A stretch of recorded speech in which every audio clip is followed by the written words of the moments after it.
안녕하세요. 여러분들의 법적인 궁금증을 아주 시원하게 풀어드리는 쾌변입니다. 얼마 전에 굉장히 기가 막힌 사건이 발생했습니다. 한 차 운전자가 편의점으로 돌진을 한 사건인데요. 이에 관해서 얘기를 나눠보실 현창윤 변호사님 모시겠습니다. 안녕하세요. 안녕하세요. 네, 덕명법률사무소 현창윤 변호사입니다. 반갑습니다. 경기도 평택시에서 자신의 차량을 몰고 편의점 을 그냥 친 게 아니라 또 내부로 이렇게 몰고 들어갔습니다. 네. 사건 아시죠? 이런 행위를 했던 사람이 30대 여성이라고 하는데요. 네, 얘기를 들어보니까 편의점 본사에서 이 사생대회를 개최했다고 합니다. 그래서 이 여성분의 자녀가 이 그림을 제출을 했는데 무슨 오해가 있는지는 모르겠지만 이 해당 그림이 제출이 되지 않은 거로 보여요. 그랬더니 이 여성분은 이 편의점 점주가 고의적으로 제출을 안 했다라고 주장을 하면서 거기에 굉장히 이제 분노를 가지게 됐다라고 이렇게 말씀을 하셨는데요. 네, 잘 말씀해 주셨는데요. 정말 황당한 게 네. 저는 처음에 무슨 자녀분의 뭐 그림 때문에 좀 문제가 생겼다고 하니까 무슨 국제 콩쿠르나 그런 네. 뭐 그런 명망이 있는 그런 대회인 줄 국제 대회 이런 건 줄 알았어요. 네. 근데 알고 보니까 그 편의점 본사에서 개최하는 네. 자그마한 대회, 거기다가 그 우승 상금이 이제 네. 가장 높은 상금을 받았을 경우가 한 50만 원 정도 되는 상품을 좀 걸었다고 해요. 그렇군요. 그리고 뭐 상품권. 그래서 이 상품의 가치로 봤을 때 지금 이 피해와 이 상품의 가치와는 전혀 비교가 되지 않는 피해가 발생한 것이죠. 굉장히 작은 일에 또 엄청난 피해를 가져온 사건으로 번지게 됐는데. 그리고 이분이 말씀하시는 게 좀 처음 좀 말씀을 드릴 게, 제가 이런 좀 얘기를 듣고 황당한 변명이죠. 내가 화가 나서 이 자녀의 문제 때문에 화가 나서 이런 일을 발생시켰다라고 하는데, 네. 이런 변명은 오히려 법정에서 굉장히 좀 안 좋게 좀 활용될 여지가 있습니다. 아하. 내가 이제 의도적으로 네. 고의성을 갖고 보복을 한 거잖아요. 네. 이거는 완전히 계획된 범죄라는 것이 뭐 자기가 자백을 하는 것이고요. 오히려 지금 전체적으로 상황을 봤을 때 그나마 이분을 변호하게 되면은 어떤 정신적인 질환이나 그런 내용을 통해서 조금 감형이나 이런 걸 네. 노려봐야 되는 상황인데, 네. 처음부터 이런 얘기를 자기가 스스로 해버린다는 것은 나중에 향후에 이분을 변호하게 될 변호사 입장에서는 굉장히 좀 안 좋게 작용을 하겠죠. 이 사건을 저지른 분의 변호사님까지 지금 걱정하고 계신 거네요. 그렇죠. 저희 같은 업종에 있으니까 네. 좀 상당히 좀 우려가 되는 부분이고요. 그렇군요. 그래서 만약에 이 여성분이 뭐 이렇게 나는 여기에 불만을 가지고 이런 범행을 저질렀다가 아니라 그냥 나도 모르겠다, 차가 이끄는 대로 나는 빛이 보이는 곳으로 갔다 그렇죠. 이렇게 했으면은 조금 뭐 좀 감형이 될 수도 있겠지만, 그렇죠. 지금 상황은 이 여성분이 좀 처벌을 좀 중하게 받을 것 같은 느낌이 드는데요. 오히려 자기 무덤을 판 경우라고 하겠죠. 네. 이 여성분은 편의점 내부를 돌진한 후에도 멈추지 않고, 그리고 경찰이 출동해서 이제 그만하라라고 경고를 네. 했는데도 멈추지 않고 네. 이런 범행을 계속 저질렀는데 이 경찰이 공포탄까지 쐈다고 합니다. 맞습니다. 이게 처음 이 사건을 제가 영상을 보고 좀 네. 깜짝 놀랐는데, 앞뒤 뭐 사정없이 들이받고요. 거의 그러니까요. 건물 외벽이 흔들릴 정도로 좀 충격을 줬단 말이죠. 네. 거기다 막 드리프트 하듯이 좀 왔다 갔다 하시면서 사방에 그런 유리 조각이라든가 파편들이 튀게 했어요. 네. 이제 이런 경우에는 이제 가해자가, 이 운전자 입장에서는 특수 통계와 업무 방해 네. 적용될 수가 있고, 네. 지금 처음에 언론에 알려진 것은 이 특수 통계와 업무 방해였고요. 거기다가 예. 추가적으로 이 사건으로 인해서 점주가 좀 다쳤다고 해요. 아. 유리 조각이 튀면서 바퀴가 어느 정도 좀 공회전하면서 유리 조각을 튀게 해서 이 점주가 네. 다치게 했다고 하는데, 네. 이것 때문에 특수 상해까지 조금 혐의로 네. 인정받고 있는 상황입니다. 네. 이 특수 통계나 특수 상해에서 이 특수라는 것은요, 위험한 물건을 이용해서 행위를 했다는 거예요. 이 누가 보더라도 좀 위험해 보이는, 이거에 대해서 공포를 느낄 만한 좀 물건을 가지고 네. 행위를 했다는 것인데, 네. 자동차가 위험한 물건인가? 라는 것에 대해서 예전에는 좀 논란의 여지가 있었어요. 예. 좀 자동차를 휴대하는 것은 아니잖아요. 네. 그거에 대해서 대법원이 자동차는 위험한 물건이 맞고 행위에 따라서, 목적에 따라서 위험하게 사용되는 것이 뭐 광의 휴대로 볼 수가 있다라고 해서 지금은 논란의 여지가 없습니다. 예. 그래서 이런 경우, 특히 최근에 문제가 되고 있는 부복운전, 자동차를 이용한 협박, 위협 이런 것들 모두 특수폭행, 특수상해, 특수협박으로 인정될 수가 있는 경우입니다. 네. 그래서 이분이 자동차를 위험하게 사용한 것은 너무나 명백해 보여요. 네. 그리고 돌진한 뒤에도 뭐 드리프트까지 하고 내부 네. 파손까지 시켰으니까, 거기다가 약간의 그 논란의 여지가 있는 게 그 점주가 다치는 상황은 직접적으로 이 차를 이용해서 들이받는 경우는 아니고 예. 그 유리 파편이 튄 경우잖아요. 네. 그 경우에 대해서 파편이 튀게 할 고의는 없었다라고 뭐 할 수도 있지만 네. 사실은 이런 유리 파편이 튀는 상황에서 주변 사람들이 다칠 수 있다는 것은 누구나 예견이 가능하지 않습니까? 그래서 그렇죠. 예견 가능성이 충분히 있었다고 보여지는 상황입니다. 예.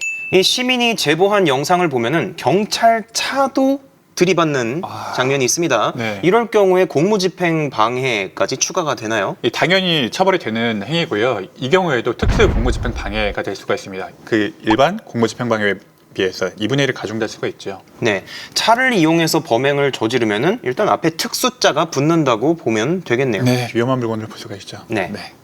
이 법원에서는 도주 우려가 있다라고 하면서 영장 발부를 했는데 이 도주 우려가 있다. 이 기준은 무엇인가요?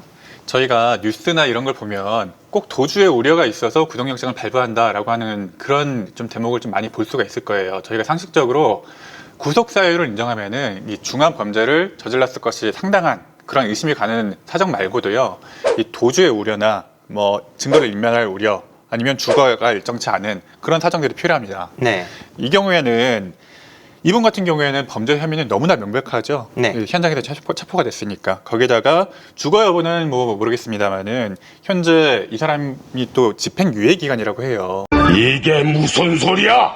네. 2018년도에도 비슷한 일을 해서 병원 외벽을 들이받는 행위를 했다고 합니다. 이번에 또 이 범죄를 저질렀기 때문에 이번에는 거의 실형이 거의 확실시 되는 상황이기 때문에 네. 그런 위기감을 느끼고 이분이 굉장히 정서적으로 좀 불안정한 상황이기 때문에 도주할 수도 있다라고 생각을 해서 법원에서는 도주 우려를 좀 감안해서 구속을 한 거죠. 네. 말씀을 들어보니까 2018년에도 비슷한 범행을 저질렀는데 참 분노를 조절하는 거에 약간 문제가 있는 것도 같네요.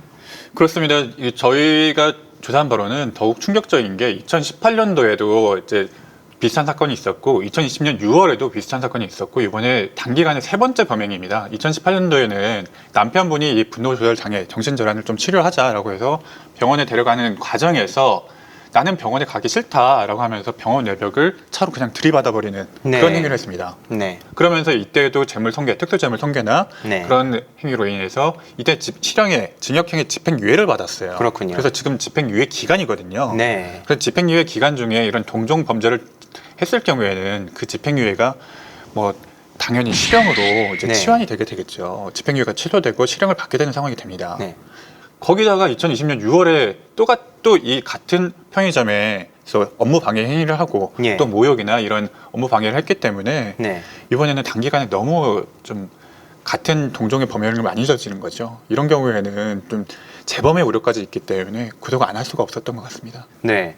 그러면은 2018년에도 비슷한 일, 그리고 2020년 6월에도 업무방해도 했고, 그리고 네. 이번에도 이런 범행을 저질렀으니까 이런 모든 것들이 다 합쳐져가지고 중한 처벌을 받을 것으로 예상이 되네요. 이 편의점을 차로 들이받았다라는 것만 봐도 굉장히 특이한 사건인데 이 사건에서 이 범행을 제압하기 위해서 경찰이 공포탄까지 쐈다라고 합니다. 이것도 특이하죠. 이 경찰이 공포탄을 발사할 수 있는 그런 기준이 있나요? 네, 일단은 누가 봐도 사용이 불가피한 상황으로 보였고요. 영상을 보시면은 거의 경찰이 와서 계속해서 구두로 경고를 하고 예. 뭐 제지를 하는데도 계속해서 항거하면서 그런 앞뒤로 계속해서 경찰차까지 박으면서 그런 네. 행위를 계속한단 말이죠. 이거는 누가 봐도 이 공포탄, 총기의 사용에 불가피한 상황으로 보여집니다. 예. 그런데 기존에는 경찰관분들도 경찰관 직무집행법이 있었습니다만은 구체적인 세부안이 없었어요. 예. 네, 지금은 약간은 좀 세부 기준이 생겨서 조금은 이제 총기 사용에 대해서 어느 정도 재량이 생긴 상황인데 네. 일단 들여다보면은 경찰관이 총기를 사용할 때는 경찰관 직무집행법 우선 이 법이 적용을 받고요. 네. 이 법에 따르면은 필요하다고 인정되는 상당한 이유가 있는 때는 그 사태를 합리적으로 판단해서 사용을 하도록 되어 있어요. 그런데 이 합리적 판단이 좀 여지가 좀 많았죠. 최근에는 이 규정들이 좀 정비가 되면서 이 총기 사용에 대한 명확한 좀 가이드라인이 지금 제시가 됐다고 보시면 됩니다. 예. 이 가이드라인 좀 보시면 유해성 경찰 장비 규정에 따르도록 되어 있는데 이 장비 규정에서 보면은 이 3회 이상 위험한 물건을 버리다라고 명하거나 좀 그럼에도 불구하고 계속해서 항거할 경우에는 총기 사용이 가능하다. 그리고 구두로 먼저 좀 경고를 하고 공포탄을 먼저 사용한 후에 총기 사용을 가능하도록 하겠다라고 라고 하는 가이드라인이 제시가 되어 있어요. 이번 경우 같은 경우에는 실제 실탄 발포까지 나가지 않고 공포탄 사용에 공포탄만 사용한 것이기 때문에 정확하게 이 가이드라인을 준수한 것으로 보입니다.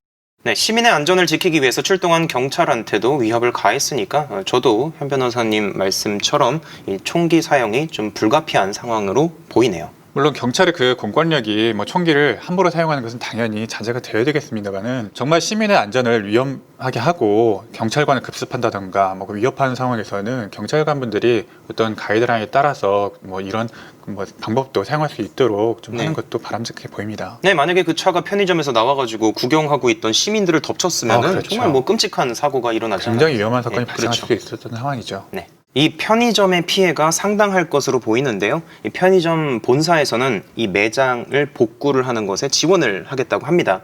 그러면서 이 가해자에게 구상권을 청구하겠다고 하는데 구상권이 뭔지 좀 설명 부탁드립니다.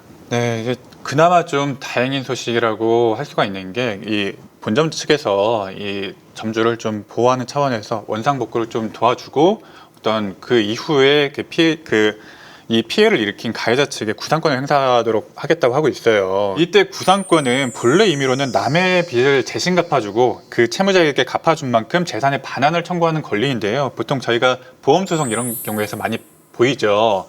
근데 내가 너의 채무를 갚아줬으니까 이거 너가 변상을 해라 라는 의미입니다. 이 경우에도 이 본점 측에서는 이 원상회복 의무가 없었음에도 불구하고 이 점주 측에 피해 점주 측에 어느 정도 원상회복과 변상을 도와줬죠.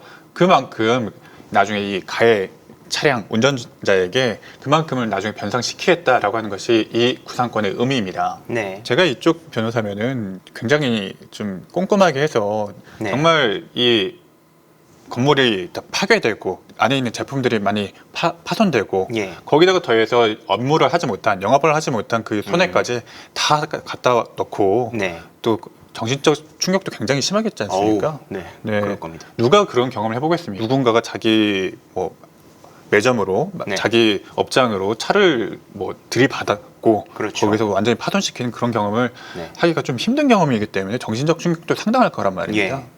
이런 정신적 충격에 대한 손해배상까지 다 청구할 것 같습니다.